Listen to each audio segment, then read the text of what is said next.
Welcome, I'm Rob. Welcome to my show, Meats and Cheats. I'm going to be sharing with you guys my passion for an animal-based diet. I'm also going to be sharing my passion for food that's a little bit naughty. Wise man once said to me, everything in moderation, including moderation. So you ready? Let's do this.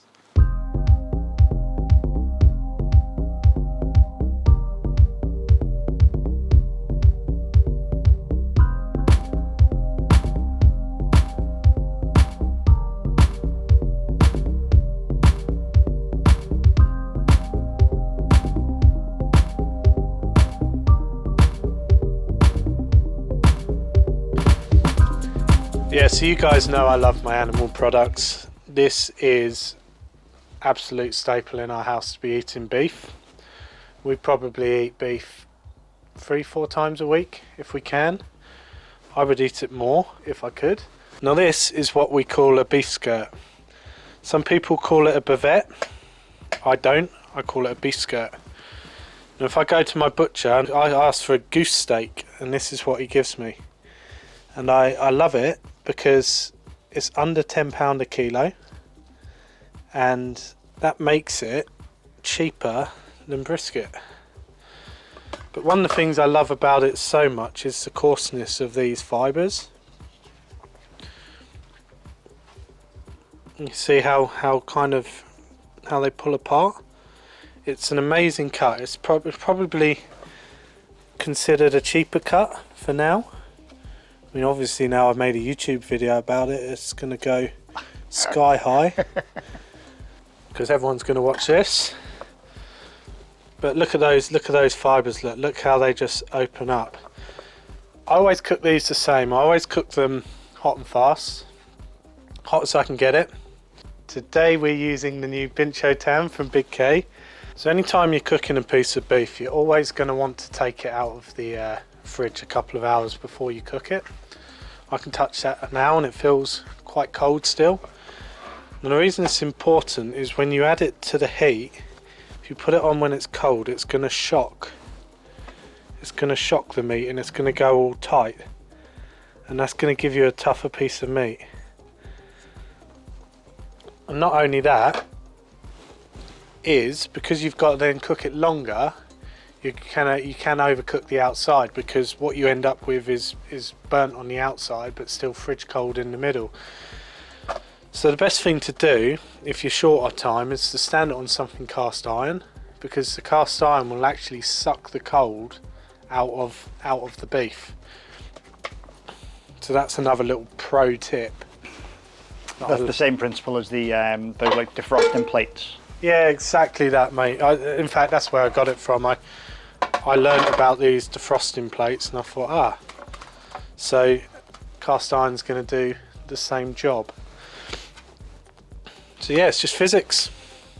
Can't cheat physics. Science, baby. So this is quite dry today, so I'm going to use a bit of oil just to give it a bit of tack.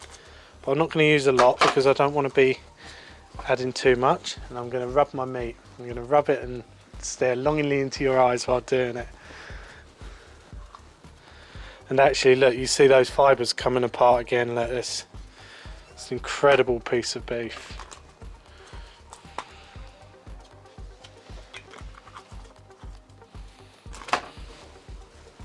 So, nice crusting of salt. You can't really overdo it because it doesn't carry over into the meat as long as you don't leave it too long. And you just want to sprinkle some and get them into those little divots. So even while that's been standing there, how the salt kind of starts to dissolve and draw the moisture out a bit. It's interesting what you're saying about not putting cold like meat on. When I've never done it, but one of the tips for improving your smoke ring is putting cold meat on the barbecue. Yeah, isn't it? they some people cook them from frozen, don't they? I can't reference who, but I've definitely heard of people cooking meat from frozen or partly frozen. As you can see now, this has ashed over nicely. It's got nice glowing white. Hear that tinging away. Love that sound. I'm just gonna pop that onto the heat. So when I'm cooking a thin steak like this, I'm nearly always going direct, and I want blistering hot fire, as hot as I can get it. And I'll probably give it a minute, 2 minutes each side, because I want to take on a good level of crust around the outside.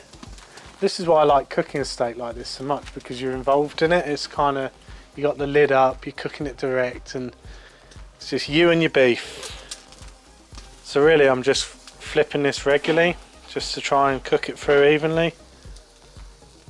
Now what I really like is you can see how those fibres again, they're just starting to open up. Even where you're getting like this burnt on crust, you're not going to have to worry about that. Yeah, lovely. Look, that's off the gauge, that been shot to hand. Good. You know how hot that is? What? Cannot. So I'm going to let this rest for 10 minutes. Let it all loosen up, because when you cook it, the fibres go all tense. And then when you rest it, they relax and they become more tender again. While that's doing that, this is when I make my salad, and it's really easy. Start off with some rocket, and I chuck some around for carefree and abandoned, so it looks all grammy. Also going to put these on so they have a bit of a cook, and I'm just going to put them over the side so they're not sat over too much of the coals.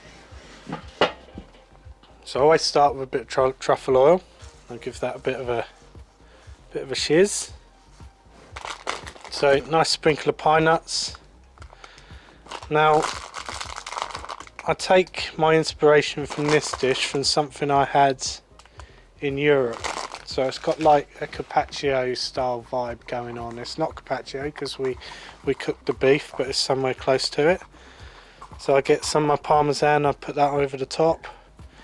I like to get a few things going on, so I get some of them and I get them quite big, and the rest I kind of crumble up in my fingers. Now lastly, I get some of this balsamic glaze and I go big. Just get some of that and just layer it all on.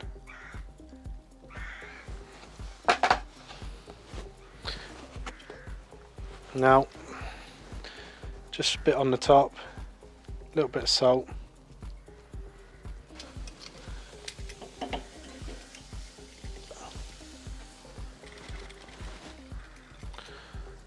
So hot in there. Look, we've burnt the stalks. It's only been on there a couple of minutes.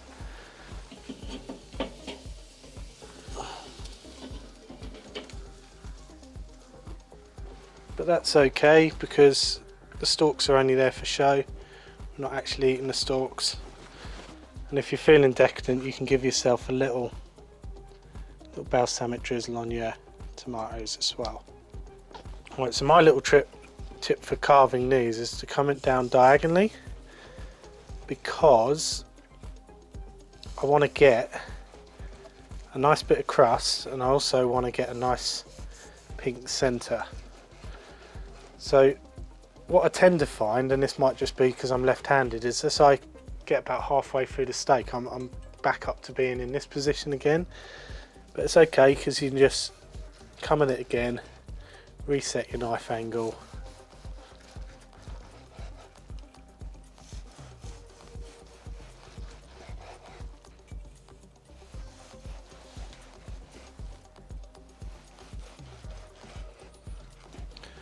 Okay, so now it's really a matter of just pulling it out and revealing, hopefully, the nice rare centre in the middle.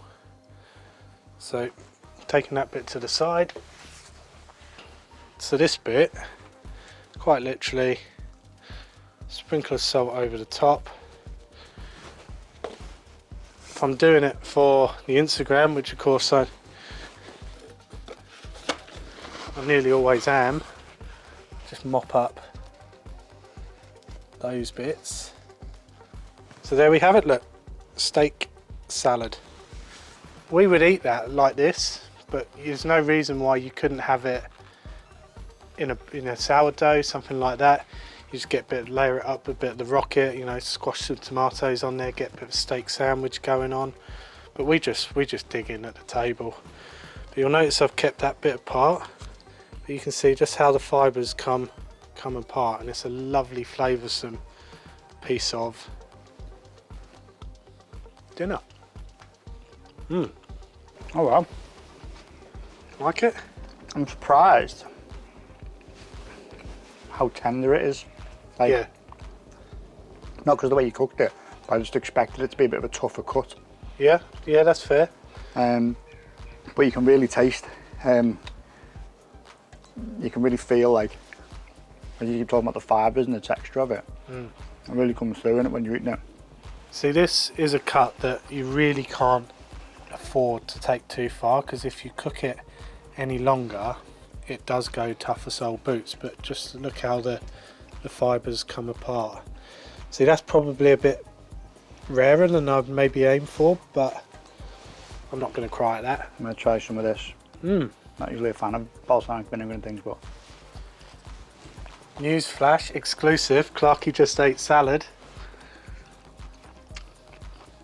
that's really good. I can see the appeal of just sitting around, having that on the table, just all helping yourselves, just digging in. The only thing I'd say it's missing is a big dirty piece of bread and butter. Nice bit of sourdough, ciabatta, that type of thing. That crust is Yeah. beautiful. So considering we both hate eating on camera, we're getting stuck right in. So let's recap. But this is very much a protein-centered meal that you can have on a weeknight. So from the top, beef skirt or goose steak, cooked hot and fast directly over blistering hot charcoal. We used the Bincha Tam from Big K today. You're aiming for medium to rare centre. Does have some challenges because he's thinner on this end and thicker on that end, but that's okay because everybody gets what they want. Salad, dead easy. Rocket, pine nuts, some roasted tomatoes, balsamic glaze and some Parmesan on the top. There you go, like a real chef. Happy with that?